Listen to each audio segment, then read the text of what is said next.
Hello दोस्तों, आपका स्वागत है हमारे चैनल में। आज का जो टॉपिक है वो है रेडियोलॉजी।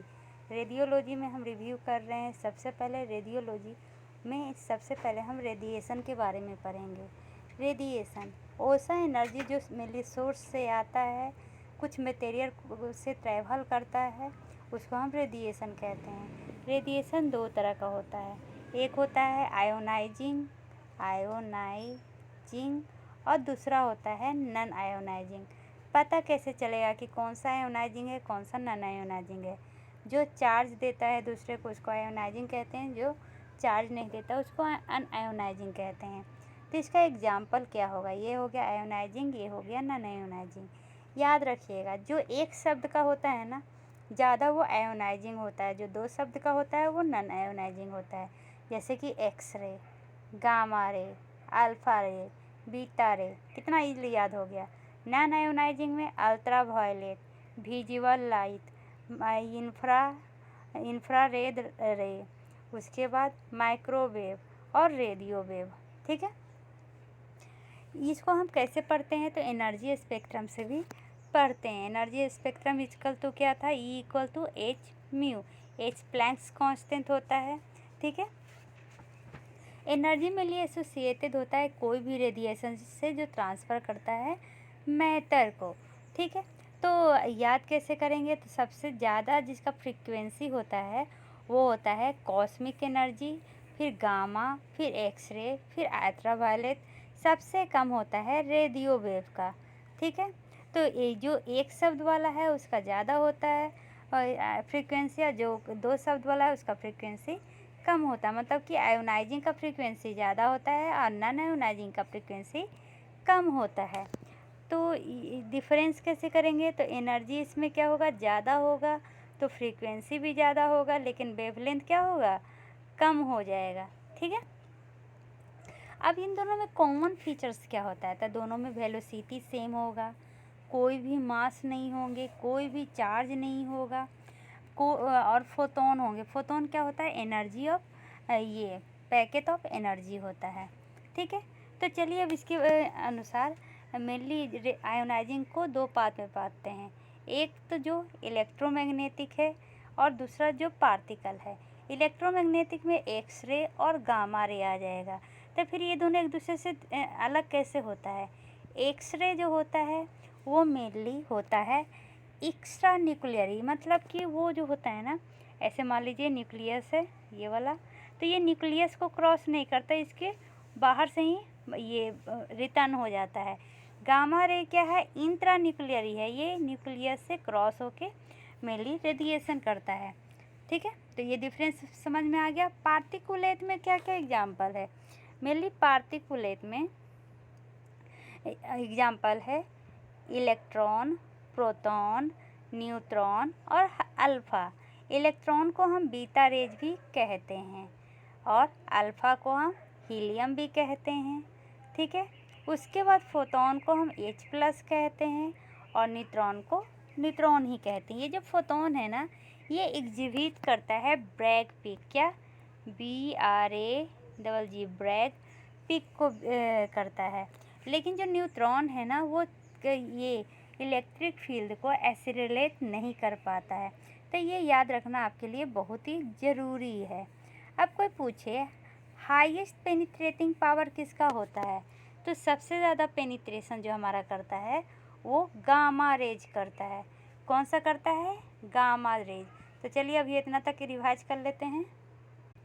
हमने क्या क्या पढ़ा? हमने पढ़ा इलेक्ट्रोमैग्नेटिक में एक्स रे, गामा रे और कॉस्मिक रे होता है, और पार्टिकुलेट में अल्फ़ा, बीटा, फोटॉन और न्यूट्रॉन होता है। नॉन आयोनाइजिंग मेनली इलेक्ट्रोमैग्नेटिक होता है।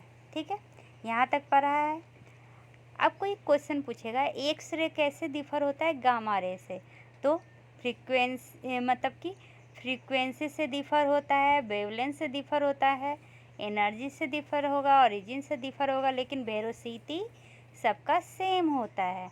ठीक है, फिर अगर कोई पूछे कि इसका फॉर्मूला क्या बताए थे? E equal to H mu. ठीक है, तो ये एच म्यू को कैसे हम लिख सकते हैं? E equal to H C by lambda भी लिख सकते हैं। ठीक है। तो फ्रीक्वेंसी किसका ज़्यादा होता है? तो फ्रीक्वेंसी ज़्यादा होता है गामा रेज का। और किससे? तो एक्सरे से। तो इसको हम एक कोड से याद कर लेते हैं, कोड से ज़्यादा अच्छा रहेगा। तो देखिए इधर से लिखना चालू करते, सबसे ज़्यादा होता है गामा का, ठीक है, फिर एक्सरे का, फिर अल्ट्रावायलेट का, फिर इंफ्रारेड का, फिर उससे पहले यहाँ पे विजुअल रे का, फिर इंफ्रारेड, उसके बाद इधर माइक्रोवेव, फिर रेडियो वेव, ठीक है, ऐसे होता है। तो हम इसका इस तरह कर सकते हैं। गाना हम कहाँ गा रहे हैं? एक्सरे में, एक्सरे फोन में। उसका क्या हो रहा है? उल्टा हो जा रहा है, अल्ट्रा उल्टा हो जा रहा है। वो विजुअल कहाँ हो रहा है? विजुअल हो रहा है इन माइक्रोवेव रेडियो, ठीक है। तो हम ऐसे याद कर सकते हैं। गामा का क्या होता है? फ्रीक्वेंसी। तो गामा का फ्रीक्वेंसी ज़्यादा होता है, ठीक है, और रेडियो वेव का फ्रीक्वेंसी कम होता है। इस तरह से याद कर सकते हैं। क्या है? तो गाना हम जाइलोफोन में गाते हैं उल्टा। विजुअल कहाँ होता है? विजुअल इन माइक्रो रेडियो वेव, ठीक है। ये याद करने का तरीका है। एनर्जी किसका ज़्यादा होता है? तो एनर्जी ज़्यादा होता है गामा रेज का, ठीक है। वेवलेंथ तो एक्सरे का। अगर कोई पूछे कंपैरिजन करवा एक्सरे और गामा रे में, ठीक है, आपको पहले ही बताए थे एनर्जी और फ्रीक्वेंसी। अगर एनर्जी ज़्यादा होगा तो फ्रीक्वेंसी भी ज़्यादा होगा, लेकिन ये लेमदा मतलब वेवलेंथ क्या होगा? कम होगा। तो इन दोनों में एनर्जी, ये एनर्जी इसका ज़्यादा है, फ्रीक्वेंसी भी इसका ज़्यादा है, तो वेवलेंथ किसका ज़्यादा होगा? एक्सरे का होगा, ठीक है। लेकिन सब कुछ सेम किस में होगा? क्या में होगा? तो वेलोसिटी सबका सेम होगा। एक्सरे क्या है? एक्स्ट्रा न्यूक्लियर है, गामा रे इंट्रा न्यूक्लियर है, ठीक है। यहाँ तक समझने में कोई भी प्रॉब्लम नहीं है। अब चलिए थोड़ा सा सबका हिस्ट्री जान लेते हैं। फादर ऑफ रेडियोलॉजी कौन है? तो WC Roentgen, father of radioactive इंसान है। बकला हमेशा क्या होता है? एक्टिव होता है, ऐसे याद रख सकते हैं। कौन है रेडियो एक्टिविटी का? तो हेनरी बेक्वेल, ठीक है। उसके बाद father of interventional radio active कौन है? तो डॉटर, चार्ल्स डॉटर, DOTTER। तो इंटरवेंशनल है ना, तो इंटरवेंशनल में डॉट तो होता ही है। अब एक्सरे का WC रोएंट्जेन। CT स्कैन क्या माना जाता है? गॉड माना जाता है, तो गॉडफ्रे ने। Medical ultrasound John wild. और उसके बाद ऑब्स्टेट्रिक अल्ट्रासाउंड डोनाल्ड, याद रखिएगा। मेडिकल MRI तो पॉल ने। और प्रिंसिपल ऑफ NMR मतलब कि न्यूक्लियर मैग्नेटिक रेजोनेंस तो फेलिक्स ने, ठीक है। अब देखते हैं कुछ टर्मिनोलॉजी, जैसे कि रेडियोलॉजी में आपको वाइट दिख रहा है और ब्लैक दिख रहा है, इसका क्या मतलब होता है? इसको क्या कहेंगे? अगर आप एक्सरे में देख रहे हैं तो वाइट को रेडियो आप क्या कहिएगा? ओपैक कहिएगा, और ब्लैक को रेडियो लूसेंट कहेंगे।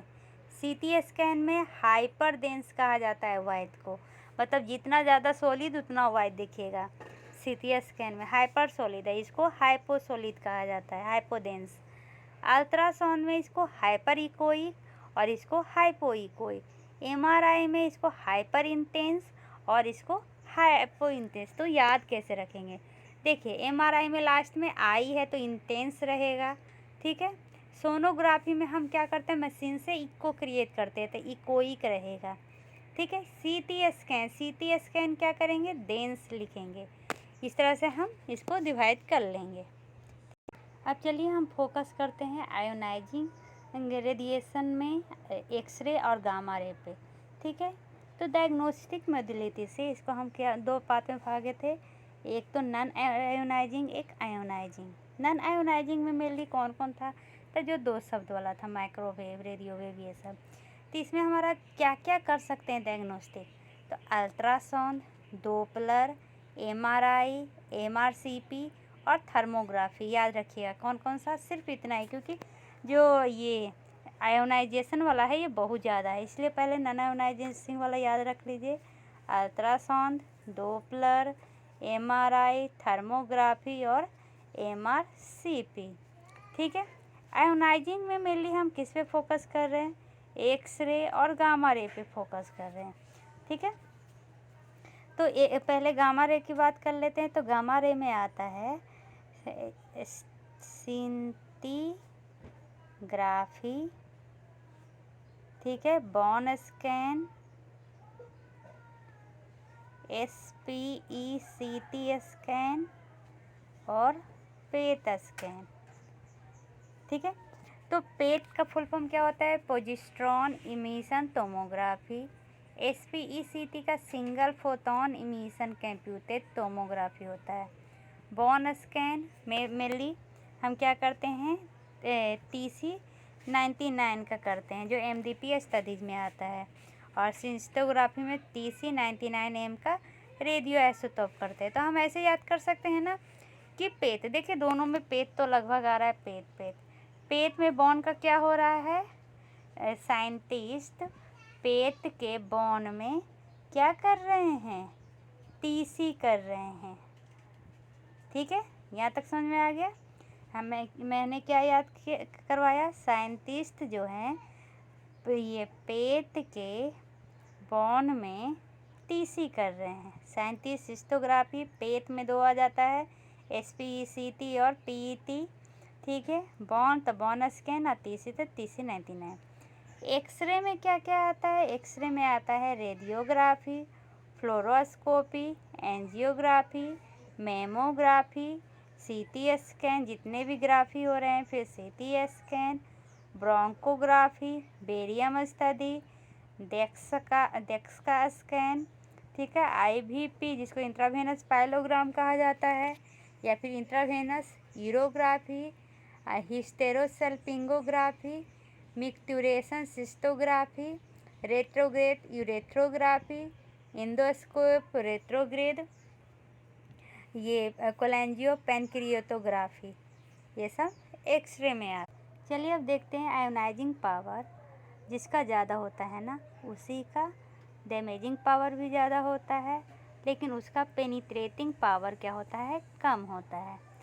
जैसे कि सबसे ज़्यादा अल्फ़ा रे, फिर बीटा रे, फिर एक्स रे और फिर गामा रे का ये आयोनाइजिंग पावर होता है। मतलब सबसे ज़्यादा आयोनाइजिंग पावर इसका होता है, तो सबसे कम इसका क्या होगा? पेनिट्रेटिंग पावर होगा। इसका सबसे ज़्यादा क्या होता है? पेनिट्रेटिंग पावर होता है, तो सबसे कम आयोनाइजिंग पावर होगा।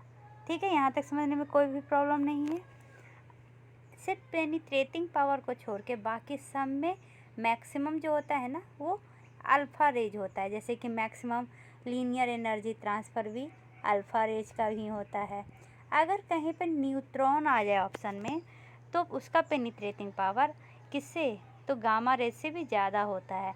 तो अगर कोई पूछे गामा रे और न्यूट्रॉन में किसका पेनिट्रेटिंग पावर ज़्यादा होता है, तो गामा रेज का नहीं, ये न्यूट्रॉन का। अगर कोई पूछे ना कि ये जो पेनिट्रेशन होता है वो कैसे होता है, तो एक्सरे में होता है आउटसाइड से इनसाइड, और हमारा जो ये अल्फ़ा रेज था उसमें इनसाइड से आउटसाइड होता है। ठीक है, तो alpha rays mainly functional scan कहलाता है और एक्सरे एनाटोमिकल स्कैन कहलाता है। ठीक है, या रेडियोलॉजिकल स्कैन। ठीक है, तो यहाँ तक में हमने क्या समझा? एक्सरे और गामा रे। गामा रे को न्यूक्लियर स्कैन या फंक्शनल स्कैन कहते हैं, ये इनसाइड से आउटसाइड होता है। और एक्सरे को रेडियोलॉजिकल स्कैन या एनाटोमिकल स्कैन कहते हैं, ये आउटसाइड से इनसाइड होता है। ठीक है, उसके बाद कुछ पढ़ते हैं कि क्या इन्वेसिव होता है, कौन सा नॉन इन्वेसिव होता है, कौन सा माइक्रो इन्वेसिव होता है। इन्वेसिव मतलब कि क्या करना, तो शरीर के अंदर काट छाट करके पहुंचना।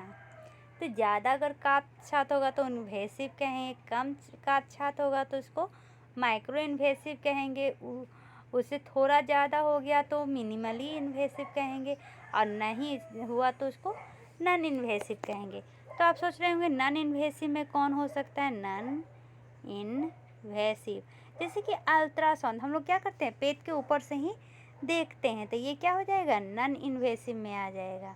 ठीक है, तो इन्वेसिव में कौन सा आएगा? तो जैसे कि हम सर्जरी करते हैं वो सब क्या आ जाएगा इन्वेसिव में, तो लैप्रोटोमी ये इन्वेसिव में आ जाएगा।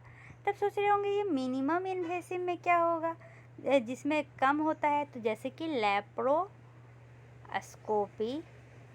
ठीक है, एस्ट्रोस्कोपी, कैथेटो एंजियोग्राफी, ये सब में मिनिमम इन्वेसिव होता है।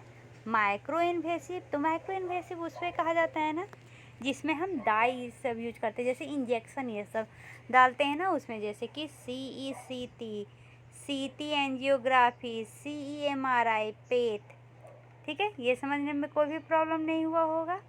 चलिए अब हम सबसे पहले एक्सरे के बारे में समझते हैं, क्योंकि हमारा जो पहला इतना देर से पढ़ रहे हैं वो क्या के बारे में पढ़ रहे हैं, एक्सरे। तो एक्सरे क्या होता है, एक एक करके सारे के बारे में डील करेंगे।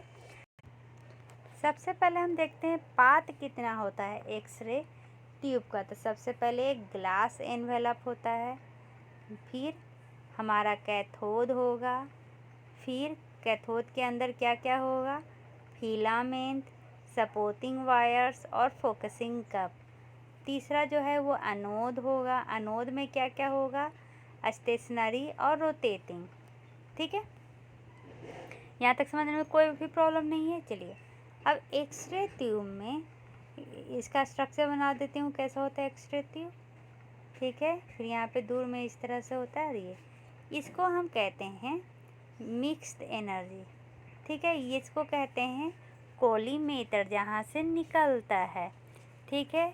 ये यहाँ पर इस तरह से क्या है, फिल्म फोकस डिस्टेंस है, यहाँ पे पेशेंट है और यहाँ पर कैसिटी है जहाँ पर बनता है एक्सरे, ठीक है। तो एक एक करके एक्सप्लेन करते। सबसे पहले हम ग्लास एनवेलप के बारे में एक्सप्लेन करते। चलिए अब सबसे पहले ग्लास एनवेलप के बारे में पढ़ते हैं। ग्लास एनवेलप होता कैसा है, तो इस तरह का ग्लास एनवेलप होता है, ठीक है। ग्लास एनवेलप में क्या क्या होता है, ये मेनली पायरेक्स ग्लास का बना हुआ रहता है, जो प्रोवाइड करता है प्रोटेक्शन और वैक्यूमिनेशन, ठीक है। इसमें इधर में कैथोड रे रहता है इस तरह का, और इधर में एनोड रे रहता है, ठीक है, समझिए।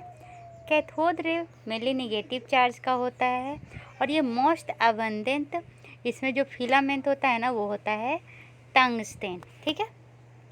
तो सबसे पहले कैथोड क्या होता है, निगेटिवली चार्ज होता है, मोस्ट अबंडेंट पाथ होता है फिलामेंट का, और ये निगेटिव चार्ज रिसीव करता है। इधर से कैथोड रे क्या करता है, निगेटिव चार्ज देता है, इधर से एनोड क्या करता है, पॉजिटिव चार्ज रिसीव करता है, ठीक है। तो इसमें फिलामेंट क्या होगा, इलेक्ट्रॉन को निकालेगा, इसको हम थर्मो आयोनिक इमिशन कहते हैं। और ये जो ये होता है इसमें क्या होता है, ऐड किया जाता है थोरियम, तो थो से थोरियम याद रखिएगा, जो इंक्रीज करता है स्टेबिलिटी ऑफ फिलामेंट, ठीक है। उसके बाद अब इसमें जो एक्सरे होता है वो मेनली निकलता है ये वैक्यूमिनेटेड इन्वायरमेंट में ही, ऐसे वो जनरेट नहीं होगा। इसी में एक टारगेट विंडो होता है, जैसे कि ये मान लीजिए हमारा क्या है, पायरेक्स ग्लास है, यहाँ पर से इलेक्ट्रॉन निकल रहा है, यहाँ पर रिसीव हो रहा है, फिर ये रिसीव होकर इस तरह से बाउंस यहाँ जहाँ पर से बाउंस करता है ना उसको हम टारगेट विंडो कहते हैं। ये पाथ होता है एक्सरे ट्यूब का, जो अलाउ करता है एक्सरे को बाहर आने के लिए। और ये टारगेट जो विंडो होता है ये वहाँ पे ग्लास का सबसे पतला वाला पाथ होता है, ठीक है। और मेमोग्राफी में ये मेनली बेरियम का बना हुआ होता है। क्या का बना होता है, बेरियम का बना हुआ होता है, ठीक है। एनोड के बारे में क्या पढ़े, पॉजिटिवली चार्ज इलेक्ट्रोड है जो मोस्ट इम्पॉर्टेंट पार्ट है, और एनोड कॉपर का बना होता है। तो इस तरह से हमने कैथोड तो थोरियम से बना होगा, एनोड कॉपर से बना होगा, ग्लास पायरेक्स का बना हुआ होगा, ठीक है। मेमोग्राफी में ये जो टारगेट विंडो होता है वो बेरियम का बना हुआ होता है, ठीक है। यहाँ तक समझने में कोई भी प्रॉब्लम नहीं है। अब देखिए इसमें जो ये रिएक्शन होता है वो दो तरह का रिएक्शन होता है, एक को कहते हैं ब्रेम स्ट्रॉन्ग रिएक्शन, और दूसरा को कहते हैं कैरेक्टरिस्टिक ये रेडिएशन। अब ये दोनों क्या होता है, अगर ये जो इलेक्ट्रॉन निकल रहा है और इसमें इंटरेक्शन हुआ न्यूक्लियस के साथ तो हम उसको बम स्ट्रॉन्ग रिएक्शन कहेंगे। लेकिन अगर रिएक्शन हुआ, इंटरेक्शन हुआ किसके साथ, तो ऑर्बिट या सेल के साथ, तो उसको हम कैरेक्टरिस्टिक रेडिएशन कहेंगे। तो ये दोनों रिस्पॉन्सिबल होता है एक्सरे के फॉर्मेशन के लिए, जिसमें हम ब्रेम रेडिएशन मोस्ट इम्पॉर्टेंट होता है सभी रेडिएशन से, और मैमोग्राफी में सिर्फ कौन सा हम कर लेते हैं, तो कैरेक्टरिस्टिक रेडिएशन लेते हैं। ठीक है, यहाँ तक समझने में कोई भी प्रॉब्लम नहीं है। चलिए अब इसको एक एक करके एक्सप्लेन करते हैं। सबसे पहले जब हम एक्सरे ट्यूब बनाए थे तो ये इस तरह से, यहाँ पर ये क्या था, मिक्स्ड एनर्जी था। मिक्स्ड एनर्जी दो तरह का होता है, या तो लो एनर्जी होगा या हाई एनर्जी होगा। जो लो एनर्जी होता है ना वो क्रॉस नहीं करता है पेशेंट को, और जो हाई एनर्जी होता है ना वो क्या करता है, क्रॉस कर देता है प्लासेंटा को, फॉर्म करता है इमेज। अब ये जो दोनों है ये मतलब कि low energy high radiation energy दोनों प्रोड्यूस करता है रेडिएशन। ठीक है, ओनली हार्मफुल, ये हार्मफुल नहीं, जो फर्स्ट वाला था ना, फर्स्ट वाला कौन सा था, लो एनर्जी, वो मेनली क्या होते हैं, हार्मफुल होते हैं, उसमें कोई इमेज फॉर्म नहीं होता है और वो फिल्टर्ड हो जाते हैं। इसलिए बीच में क्या किया जाता है, एक फ़िल्टर रखा जाता है। तो अब फ़िल्टर क्या होता है, फ़िल्टर मेनली डिक्रीज करता है लो एनर्जी रेडिएशन को, डिक्रीज करता है रेडिएशन क्लोज टू पेशेंट को, ताकि पेशेंट को कोई हानि ना हो। तो फ़िल्टर बना हुआ कैसे रहता है, फ़िल्टर बना हुआ रहता है एल्यूमिनियम से, ना कि लीड से, क्योंकि लीड क्या करेगा ना 100% एनर्जी को ब्लॉक कर देगा। कैथोड क्या से था, थोरियम से, ग्लास एनवलप पायरेक्स से। ठीक है, फिल्टर क्या से था, तो फिल्टर एल्युमिनियम से, एनोड कॉपर से। ठीक है, यहाँ तक समझ में आ गया। अब था जो कॉलीमेटर, वो जो यहाँ पे सबसे बड़ा यहाँ पे था कॉलीमेटर, ये क्या होता है, इसमें बीम रेस्ट्रिक्शन डिवाइस है, मतलब कि यहाँ से जो टारगेट बिंदु से बीम आ रहा है वो ज़्यादा इधर उधर ना जाए, वो उसको कौन देखता है, यही कॉलीमेटर देखता है। ठीक है, ये रिस्ट्रिक्ट करता है पाथ ऑफ एक्सरे को और रिड्यूस करता है स्कैटरिंग रेडिएशन को, और ये मेडअप होता है लेद का, क्योंकि लेद ब्लॉक कर देता है ना, इसलिए। अब क्या है, मान लीजिए कि यहाँ पर पेशेंट रखे हैं और यहाँ पे कैसेटी है, तो बीच में इस तरह का ग्रीड होता है, तो ग्रीड को हम क्या कहते हैं, ग्रीड मेनली लेद का बना हुआ होता है। क्या का बना हुआ होता है, लीड का बना हुआ होता है, लीड स्ट्रिप का बना होता है। ये पैरेलली अरेंज होता है पेशेंट और कैसेटी के बीच में। पैरेलल अरेंज के कारण जितने भी बीम हैं वो इससे स्ट्रेट पास करते हैं, और ये बीम क्या होता है, ब्लॉक हो जाते हैं इसमें जो आते हैं।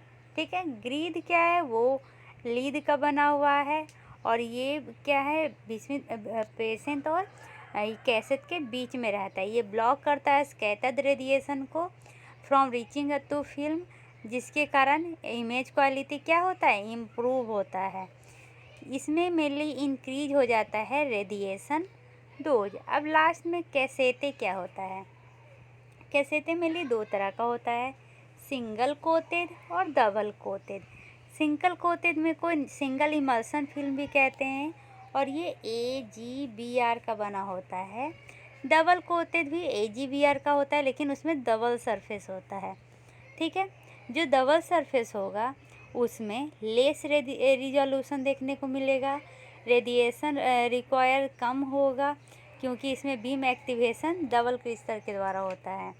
ठीक है, जब लाइट है जो पास करेगा एक मीडियम से दूसरे मीडियम में, तो वो स्लाइटली बेंड करता है।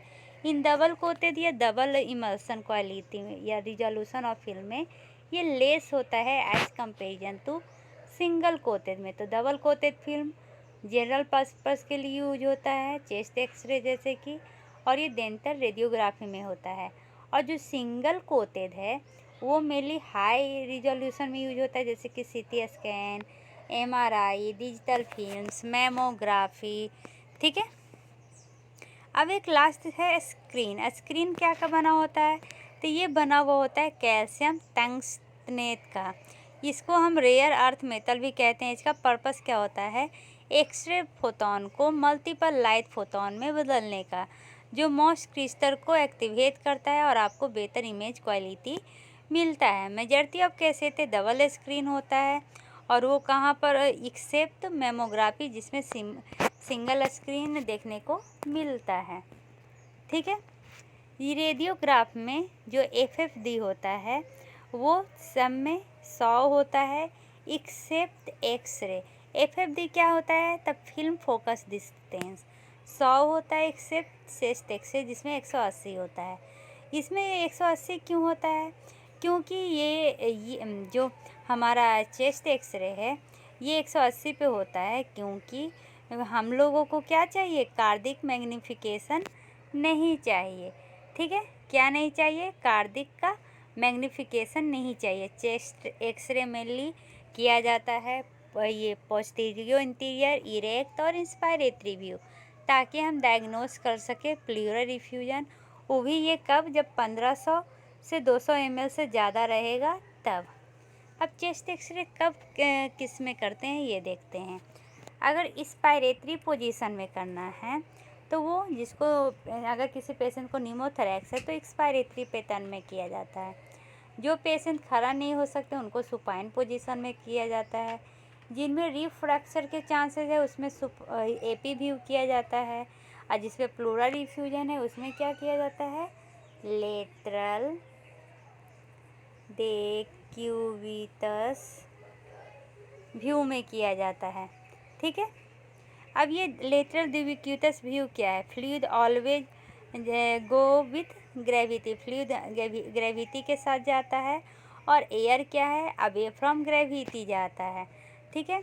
तो इसलिए क्या किया जाता है ना कि प्लूरल डिफ्यूजन को डायग्नोसिस करने के लिए 10 ml फ्लूइड मेनली राइज कर दिया जाता है। ठीक है। अगर फ्लूइड सस्पेक्ट हुआ लेफ्ट साइड में तो लेफ्ट डेक्यूबिटस व्यू लिया जाएगा। अगर राइट साइड में फ्लूइड हुआ तो राइट डेक्यूबिटस व्यू लिया जाएगा। इसको कहते हैं इप्सी लेटरल डेक्यूबिटस व्यू।